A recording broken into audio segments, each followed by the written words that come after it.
So what's up, beautiful people? It's a special one today because you can see a big cooler of food, right? One rice and one stew. I am actually taking food to the workers at our building site, and if you want to know how I prepared this, you definitely do want to keep on watching. Hello, beautiful people, it's your girl Judith Oge, your undiluted lioness. Okay, so today we'll be making vegetable stew and white rice, and I'm just going to quickly show you guys the spices that I used for this entire meal. Right, for this recipe, guys, I'll be using goat's meat, and then we're just going to go ahead and season it so we can start cooking. So let's just get started. First, we already have onions, then I added the Ducros curry, then thyme, I added Benny, lasso chicken, ginger and garlic, kitchen glory, and the no Maggi. So you know how we do it, guys, you know how we roll. After seasoning it, you just place it on fire and cover it, allow it to steam. After a few minutes, you can now add water. After adding water, guys, just allow your meat to keep cooking while you attend to other things. And before we continue, guys, I'd like to announce that we got new puppies, actually 2 cute puppies today, and then I just have to like pause for a few seconds to make them something quick to eat. It's just scrambled eggs, and these Okoro were busy doing, guys, somehow, but they actually ate it. So you see them now. Did you see them eating? So back to the main business. Remember, we're making vegetable stew, and what is a good vegetable stew without fresh tomatoes? We have enough fresh tomatoes chopped, and then it is time to start frying. So at this point, I'm going to be introducing the remaining ingredients as we proceed, guys. So I poured in my desired quantity of groundnut oil into a dry hot pot, right? Then I added chopped onions. Chop your onion as you like, you know, they copy my style because this style wallahi big.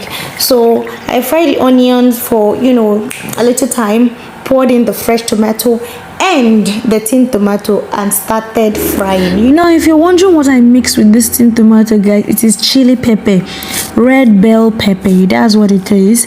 And if you're wondering the kind of tomato that I use, it is your one and only Sonia tomato. So guys, let's continue frying the tomato.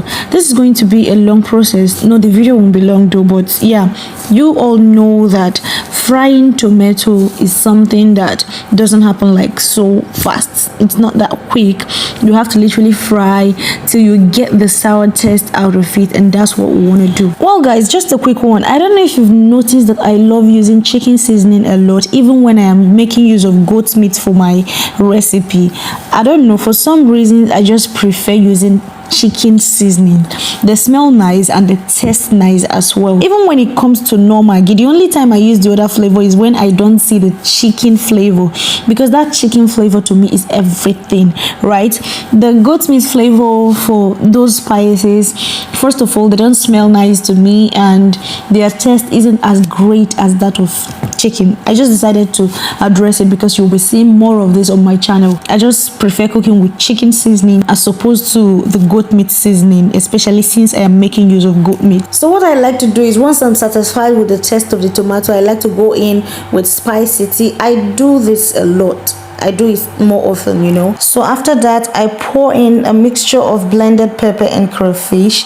Once that's done, I pour in the meat and the meat stock, and you're halfway to, you know, finishing up. Okay, so guys, here is where the switch comes in, because I make this stew in 2 different ways, with, like, you know, using 2 different methods to see which is the best way. And for each of them, I used 2 baskets of green vegetable. So as you can see in this first process, the tomato and the meat stock is already mixed, so I added a little bit of salt to taste. After that, I went ahead and poured in the green vegetable. I covered it and allowed it to cook for a bit, and then my stew was perfectly ready. So now this actually came out very nice, you know, sumptuous, yummy, delicious, and it was perfectly okay.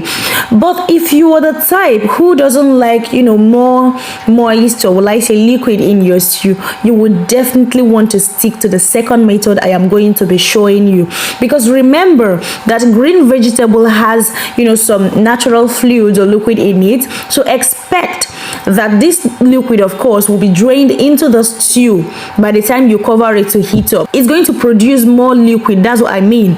It's actually going to produce more liquid than you actually added on your own. So, and if you don't want that to happen, then you should definitely stick to the second method I am going to be showing you right now. So guys, in the second method, as you can see, the fresh pepper and the crayfish is already added into this mixture that you're looking at right now, while the tomato is separately frying. And then I have a pot of green somewhere, as you can see, like the green is in a separate pot, and I covered it for it to heat up.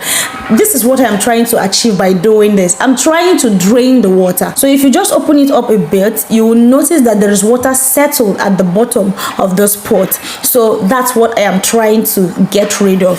So you know, green doesn't take time to release this water. So what you would actually need to do is you can either sieve it or allow it to dry up completely. Once that is done, you can go ahead and add your meat stock, you know, your meat, this mixture you're looking at right now. That's what I'm talking about.